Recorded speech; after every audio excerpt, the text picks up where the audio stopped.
Hello दोस्तों, good evening, नमस्कार। आप सभी का स्वागत है आप सभी के अपने यूट्यूब चैनल परीक्षा की शिक्षा में एक बार फिर से। आई होप कि आप सभी अच्छे ही होंगे और आपकी जो तैयारी है अच्छे तरीके से चल रही है। तो जो बच्चे क्लास में फर्स्ट टाइम है, पहली बार नए हो, उनको पता है हमारे चैनल पर आपकी बीएड प्रवेश परीक्षा 2024 की जो आपकी तैयारी साथ रेगुलर बेसिस पे करवाई जा रही है। तो जिसे भी तैयारी पूरी करनी है, चैनल को सब्सक्राइब करके हमारे साथ जुड़ जाएंगे। उसके बगल जो बेल आइकन दिया गया है उसको ऑन कर लेंगे। क्लासेस का समय देखिए, जीके जिसकी जो क्लासेस सुबह 10 बजे आपको डेली देखने को मिलती है। रीजनिंग की जो क्लास है दोपहर को 1 बजे देखने को मिलती है। कला वर्ग की जो क्लास है शाम को 4 बजे। हिंदी की जो क्लास है आपको शाम को 7 बजे हमारे चैनल पर देखने को मिलती है। तो क्लासेस का शेड्यूल आपको याद करके रखना है, इसी टाइम पर क्लासेस से जुड़ना, अपनी तैयारी को जो है पूरा और कंप्लीट करना चाहते हो, ठीक है। बाकी बाकी अगर आपका और कोई डाउट है और कोई क्वेश्चन और कोई क्वेरी है तो आप हमें क्या कर सकते हैं, इंस्टाग्राम पे आके पूछ सकते हैं। परीक्षा की शिक्षा का इंस्टाग्राम का पेज का जो लिंक है नीचे डिस्क्रिप्शन में मिल जाएगा। और पीडीएफ और नोट्स के लिए आप हमारा टेलीग्राम का जो चैनल है उसको ज्वाइन कर सकते हैं। परीक्षा की शिक्षा का नीचे डिस्क्रिप्शन होगा, इसका भी लिंक है। यहाँ पे क्या है, डेली बेसिस पर जो क्लास का अपडेट हो दिया था, जब आपका एग्जाम का अपडेट होगा वो भी आपको दिया जाएगा। तो आप तो यहाँ से जुड़े रहिए, ठीक है। अभी तो देखिए, बीएड का जो लगभग लगभग सभी स्टेट का खत्म होने वाला है। तो अगले महीने से जो आपकी नई एग्जाम की तैयारी कराई जाने वाली है, जैसे ही उसका कुछ आएगा अपडेट मैं आपको बता दूंगा किस चीज़ की तैयारी कराने वाला हूँ। तो आप लोगों के लिए अगर यूजफुल होगा, फायदेमंद होगा, तो क्लास को अटेंड कर लीजिएगा, ठीक है। चलिएगा क्लास स्टार्ट करते हैं। पहला क्वेश्चन देखते हैं आपका क्या दिया गया है। 51 नंबर है। दावाग्नि शब्द का अर्थ क्या, बताइए। दावाग्नि शब्द का अर्थ क्या होता है? तो दावाग्नि शब्द का अर्थ होता है साथियों, जंगल में लगने वाली आग, ठीक है। जंगल में लगने वाली आग को दावाग्नि कहते हैं। और जल में लगने वाली आग को आपका बड़वाग्नि कहते हैं, ठीक है। और पेट में लगने वाली आग को आपका जठराग्नि कहते हैं। अगला क्वेश्चन आपका 52 नंबर, किस शब्द का अर्थ मयूर होता है, बताइए। मयूर, मयूर का अर्थ तो मोर होता है, ठीक है। लेकिन यहाँ पे दिया गया है केकी, नीरद, अनंत और मोदनी।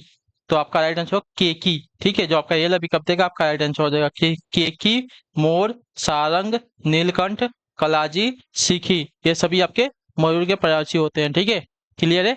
अगले क्वेश्चन बढ़ेंगे। 53 नंबर, क्या देगा? पुरंदर शब्द का प्रयोग किसके लिए होता है, बताइए। पुरंदर शब्द का प्रयोग किसके लिए होता है? तो पुरंदर शब्द का प्रयोग होता है साथियों यहाँ पे इंद्र, देवराज, शूरपति, माधवा, के देवेश, देवेंद्र, सचिपति, वासव, सुरेश, अमरप्रति, ये सभी आपके पुरंदर के पर्यायवाची शब्द होते हैं, ठीक है। अगले क्वेश्चन बढ़े, आपका है 54 नंबर, उत्तर देंगे। इनमें से कौन सा शब्द पुष्प का पर्यायवाची नहीं है? कुसुम, प्रसून, अनंग, सुमन। तो अनंग जो दिया गया है, अनंग आपका पुष्प का पर्यायवाची नहीं होता है साथियों, ठीक है। तो आपका राइट आंसर हो जाएगा, ठीक है। बाकी सभी जो दिए गए आपके पुष्प के पर्यायवाची हैं। अगले क्वेश्चन पढ़ेंगे 55 से 59 के लिए, ठीक है। निर्देश देगा, निम्नलिखित वाक्य के लिए प्रयुक्त उचित शब्द चुनिए। ज्ञान की प्राप्ति की इच्छा रखने वाला, ज्ञान की प्राप्ति की इच्छा रखने वाला क्या कहलाता है? तो ज्ञान की प्राप्ति की इच्छा रखने वाला आपका जिज्ञासु कहलाता है। जिज्ञासु, जो आपका सील अभी कब देगा साथियों, आपका राइट आंसर, ठीक है। ज्ञान की प्राप्ति की इच्छा रखने वाला आपका जिज्ञासु कहलाएगा। तो जो आपका दिया गया यहाँ पे साथियों, सी वाला विकल्प 55 पे आपका राइट आंसर हो जाएगा। अगले क्वेश्चन पर आपका 56 नंबर, क्या दिया गया है? जो किए गए उपकारों को न मानता हो, जो किए गए उपकारों को नहीं मानता है उसको कृतज्ञ कहते हैं, कृतज्ञ। और जो किए गए उपकारों को मानता है उसको कृतज्ञ कहा जाता है, ठीक है। चलिए अगले क्वेश्चन पे बढ़े, आपका 57 नंबर, उत्तर देने की कोशिश करेंगे। जो हर समय दूसरों के दोष खोजता है उसको क्या कहते हैं? जो हर समय दूसरों के दोष खोजता है उसे क्या कहते हैं? तो जो हर समय दूसरे के दोष खोजता हो उसको आपका छिंद्रान्वेषी कहते हैं, छिंद्रान्वेषी।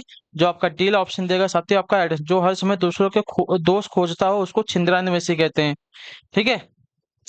और गूढ़ दोष की विवेचना करने वालों को आपका आलोचक कहते हैं, ठीक है। और निंदा करने वाला आपका निंदक कहलाता है। अगला क्वेश्चन आपका है साथियों 58 नंबर, सौतेली माता के लिए प्रयुक्त शब्द क्या हो जाएगा, बताइए। सौतेली माता के लिए एक शब्द क्या हो जाएगा? तो सौतेली माता के लिए एक शब्द आपका हो जाएगा विमाता, ठीक है। सौतेली माता को विमाता भी कहा जाता है। तो ए वाला ऑप्शन जो दिया गया है साथियों 58 पे आपका सही उत्तर होगा। अगला है आपका 59 नंबर, जिसे जीता न जा सके, जिसे जीता न जा सके उसको क्या कहेंगे? तो जिसे जीता न जा सके उसको अजय कहा जाता है, अजय। जो आपका सेला विकल्प देगा साथियों, आपका राइट आंसर हो जाएगा, ठीक है। चलिए अगले क्वेश्चन बढ़ेंगे 60 नंबर, बताएंगे कोशिश करेंगे 60 पे आंसर दो। जो इंद्रियों से परे हो उसको क्या कहेंगे? दे, जो इंद्रियों से परे हो उसको क्या कहेंगे? तो जो इंद्रियों से परे हो उसको कहा जाता है आपको इंद्रियातीत। ठीक है। और जिसने सभी इंद्रियों को जीत लिया हो उसको जितेंद्रिय कहेंगे। जहां पहुंचा न जा सके उसको अगम्य कहेंगे। ठीक है। चलिए अगला है आपका, निर्देश दिया गया है 61 से 64 के लिए रिक्त स्थान की पूर्ति के लिए सही विकल्प को चुनना है हमको। ताजमहल रिक्त स्थान का अद्भुत नमूना है। ताजमहल रिक्त स्थान का अद्भुत नमूना है किसका? शिल्पकला का, मूर्तिकला का, चित्रकला का या स्थापत्य कला का? तो ताजमहल जो है आपका स्थापत्य कला का अद्भुत नमूना है। तो जो आपका डी वाला विकल्प देगा आपका सही उत्तर हो जाएगा। ठीक है। स्थापत्य कला के अंतर्गत मंदिर, भवन एवं स्मारक आते हैं। ठीक है। अगले क्वेश्चन बढ़ेंगे आपका 62 62 नंबर। ईश्वर की कृपा से मुख भी रिक्त स्थान हो सकता है। ईश्वर की कृपा से रिक्त स्थान भी क्या हो सकता है? वाचाल हो सकता है। ठीक है। क्लियर है। तो ईश्वर की कृपा से रिक्त स्थान मतलब ईश्वर की कृपा से मुख मुख भी वाचाल हो। मुख मतलब गूंगा, वाचाल मतलब बोलता है जो उसको बोलते हैं। ठीक है। जो बोल सकता है उसको वाचाल कहते हैं, या तो जो बहुत बोलता है उसको वाचाल कहते हैं। तो ईश्वर की कृपा से गूंगा भी क्या हो सकता है? बोल सकता है। ठीक है। तो जो आपका सी विकल्प देगा आपका राइट आंसर वाचाल इसका राइट आंसर। अगले क्वेश्चन पढ़ेंगे 63 नंबर। मंदिर में रिक्त स्थान मिलता है, क्या मिलता है? प्रसाद। प्रसाद की वतनी कौन सी शुद्ध है यहाँ पे? तो रिक्त स्थान में आपका आ जाएगा साथियों प्रसाद। जो आपका डी वाला विकल्प देगा राइट आंसर। मंदिर में रिक्त स्थान मिलता है क्या? तो प्रसाद। चलिए 64 64 नंबर। मनुष्य एक प्राणी है कैसा? सामाजिक है, ऐतिहासिक है, प्रशासनिक है, व्यवहारिक है? कैसा प्राणी है? तो मनुष्य एक आपका एक सामाजिक प्राणी है। सामाजिक याद रखिएगा। ठीक है। तो जो आपका ए वाला ऑप्शन दिया गया साथियों आपका राइट आंसर हो जाएगा। अगले क्वेश्चन पे बढ़ेंगे आपका 65 नंबर। ठीक है। क्या दिया गया है? या अनुरागी चित्त की गति समझे नहीं कोई, ज्यो ज्यो बूढ़े श्याम रंग त्यों त्यों उज्जवल होए, इन पंक्तियों में कौन सा अलंकार है? ठीक है। या अनुरागी चित्त की गति समझे नहीं कोई, ज्यो ज्यो बूढ़े श्याम रंग त्यों त्यों उज्जवल होए, इन पंक्तियों में कौन सा अलंकार है? तो इन पंक्तियों में अलंकार देखने जाएंगे साथियों आपका विरोधाभास अलंकार हो जाएगा। ठीक है। जहां श्याम रंग यानी कि काले रंग में डूबने पर उज्जवल होना विरोध कथन है, वहां वास्तविक विरोध न होने पर भी विरोध का आभास हो, वहां आपका विरोधाभास अलंकार होता है। ठीक है। क्लियर है। चलिए अगला है आपका 66 नंबर क्वेश्चन। क्या जाएगा? कनक कनक ते सौगुनी, कनक कनक ते सौगुनी मादकता अधिकाय। ठीक है। कोई खाए बैराग नरक ई पाए बहरा है। ठीक है। कनक कनक ते सौगुनी मादकता अधिकाय, वही खाए बैरात नर ई पाए बहरा है। इसमें कौन सा अलंकार है? तो यहाँ पे देखिए मैंने बताया था ना, कनक कनक। यहाँ पे एक शब्द की आवृत्ति दो बार हुई है और दोनों का अर्थ भिन्न भिन्न है। एक कनक का अर्थ है आपका धतूरा और एक कनक का अर्थ है यहाँ पे सोना। तो एक ही शब्द के यहाँ पे दो भिन्न अर्थ हुए हैं, तो इसके वजह से यहाँ पे अयमक अलंकार आएगा। जो आपका बी विकल्प देगा साथियों आपका राइट आंसर हो जाएगा। ठीक है। चलिए अगले क्वेश्चन पे पढ़ेंगे आपका 67। मुख मयंक सम मंजू मनोहर में अलंकार कौन सा है? तो देखिए मुख मयक मुख मयंक सम मंजू मनोहर, इसमें देखिए म वर्ड की आवृत्ति यहाँ पे 5 बार हुई है। ठीक है। 5 बार हुई है, या इसके वजह से यहाँ पे क्या हो जाएगा साथियों? अनुप्रास अलंकार हो जाएगा। एक ही वर्ड की आवृत्ति जहाँ पे बार बार होती है वहां पे अनुप्रास अलंकार आता है। ठीक है। तो जो आपका बी वाला विकल्प मतलब जो डी वाला विकल्प देगा साथियों आपका राइट आंसर हो जाएगा। ठीक क्लियर।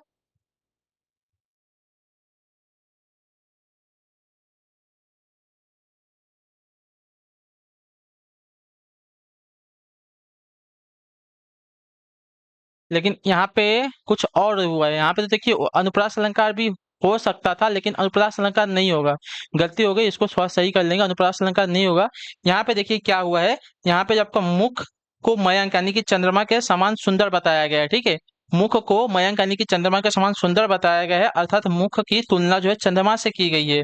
जब किसी वस्तु या व्यक्ति की तुलना किसी दूसरे वस्तु या व्यक्ति से की जाए वहां पे आपका उपमा अलंकार आता है। ठीक है। अनुप्रास अलंकार भी सही हो सकता था, लेकिन आपका यहाँ पे उपमा अलंकार है। ठीक है। क्लियर है। किस रीजन से आपका ये गलत हुआ, आपको क्लियर हुआ? ठीक है। इसमें प्रधानता आपकी उपमा अलंकार की आएगी, अनुप्रास अलंकार की नहीं आएगी। ठीक है। अगला आपका 68 नंबर। जहां कोई शब्द एक बार प्रयुक्त हो किंतु प्रसंग भेद से उसके एक से अधिक अर्थ हो, वहां अलंकार कौन सा होगा? बताइए। जहां कोई शब्द एक बार प्रयुक्त हो किंतु प्रसंग भेद से उसके एक से अधिक अर्थ हो वहां कौन सा अलंकार होता है? तो वहां आपका श्लेष अलंकार होता है। जो आपका ए विकल्प देगा साथियों, आपका राइट आंसर हो जाएगा। ठीक है, जहां कोई शब्द एक बार प्रयुक्त हो किंतु प्रसंग भेद से उसके एक से अधिक अर्थ हो वहां आपका श्लेष अलंकार होता है। ठीक है, याद रखिएगा। जो आपका ये विकल्प देगा साथियों, आपका राइट आंसर हो जाएगा। ठीक है, क्लियर है? हाँ या ना? क्लियर है? तो फिर अगला क्वेश्चन देखते हैं आपका 69 नंबर, 69 नंबर। अंबर पनघट में डूबो रही तारा घट उषा नागरी में कौन सा अलंकार होगा? ठीक है, चलिए बताइए।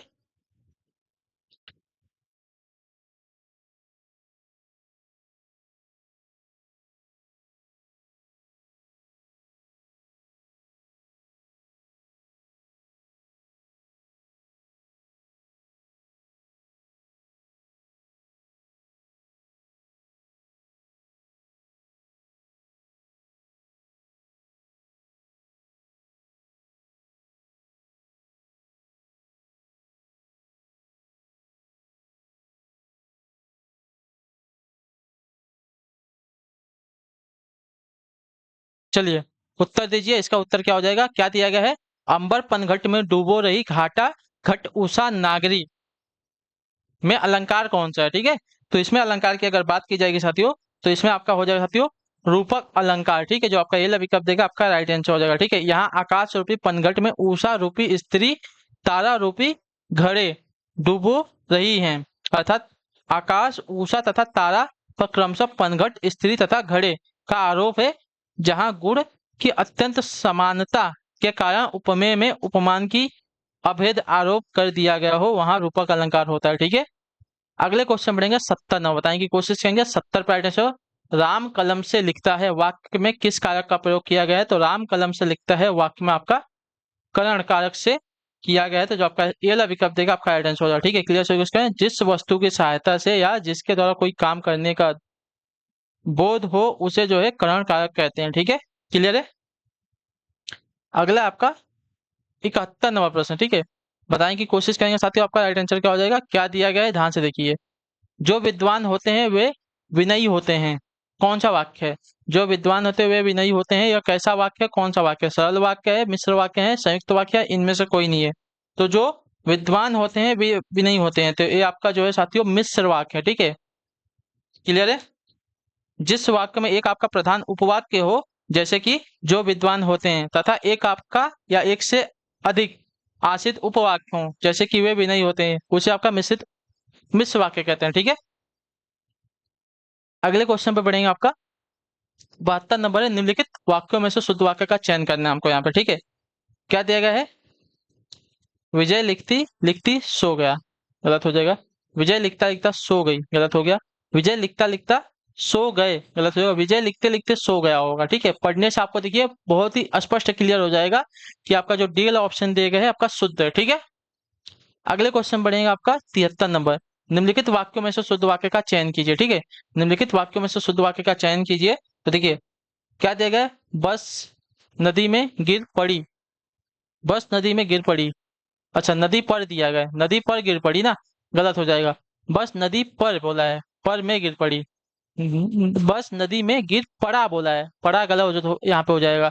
बस नदी में गिर पड़ी होगा। ठीक है, बस नदी में गिर पड़ी, जो आपका डी वाला विकल्प देगा साथियों आपका सही उत्तर है। ठीक है, अगले क्वेश्चन बढ़ेगा। आपका निर्देश दिया गया प्रश्न संख्या 74 से 75 के लिए निम्नलिखित शब्दों में प्रयुक्त समास का नाम बताइए। सप्ताह, सप्ताह यानी कि 7 दिनों का समूह। ठीक है, 7 दिनों का समूह या समाहार बोलते हैं सप्ताह को। तो यहाँ पे पहला पद क्या है? संख्यावाचक है 7, तो इसके वजह से आपका द्विगु समास हो जाएगा साथियों। ठीक है, क्लियर होगा इसके बारे में? चलिए अगले क्वेश्चन पे बढ़ेंगे। आपका है 75 नंबर, रोग पीड़ित में समास बताइए। रोग पीड़ित में समास कौन सा था? देखिए रोग पीड़ित यानी कि रोग से पीड़ित। ठीक है, तो रोग से आगे यानी कि यहाँ पे तत्पुरुष समास हो जाएगा। ठीक है, क्लियर होगा इसके बारे में? तो जो आपका डी विकल्प देगा आपका राइट आंसर हो जाएगा। ठीक, क्लियर होगा इसके बारे में? चलिए कर्ण तत्पुरुष समास है। अगले क्वेश्चन बढ़े आपका 76 नंबर क्वेश्चन। क्या है? कर्म धारय समास में निम्नलिखित में से किस शब्द में बताइए। कर्म धारय समास निम्नलिखित में से किस शब्द में है? कर्म धारय समास जो दिया गया यहाँ पे मातृभक्त में। ठीक है, जो आपका डी विकल्प देगा आपका राइट आंसर हो जाएगा। ठीक है, क्लियर होगा इसके बारे में? कर्म धारय समास जो दिएगा मातृभक्ति में। जिस समास का पहला पद विशेषण तथा दूसरा पद विशेष्य होता है अथवा दोनों पद में उपमान और उपमेय का संबंध हो उसे आपका कर्मधारय समास कहते हैं। ठीक है, यहाँ पर दिया गया था कौन सा, नहीं नहीं, मातृभक्ति नहीं होगा, गलत हो गया ये, आपका हो जाएगा नीलोत्पल। ठीक है, नीलोत्पल में आपका क्या बोलते हैं, कर्मधारय समास है। ठीक है, चक्रपाणी बहुब्रीहि समास है, चौराहा आपका द्विगुण समास है, मातृभक्ति आपका तत्पुरुष समास हो जाएगा। ठीक है, लेकिन नीलोत्पल में आपका जो दिया गया है आपका कर्मधारय समास है। ठीक है, नीला है जो उत्पल यानी कि कमल की बात हो रही है, तो आपका यहाँ पे कर्मधारय समास है। उपमेय और उपमान की संबंधता दी गई थी इसमें। द्वंद्व समास निम्नलिखित में से किस शब्द में है, जय पराजय। जय पराजय पर जो पहला वाला दिया गया है जय पराजय, इसमें योजक का भी चिन्ह लगता है द्वंद्व समास में, तो जो आपका ये वाला विकल्प देगा आपका राइट आंसर हो जाएगा। ठीक है, जय पराजय, जय और पराजय।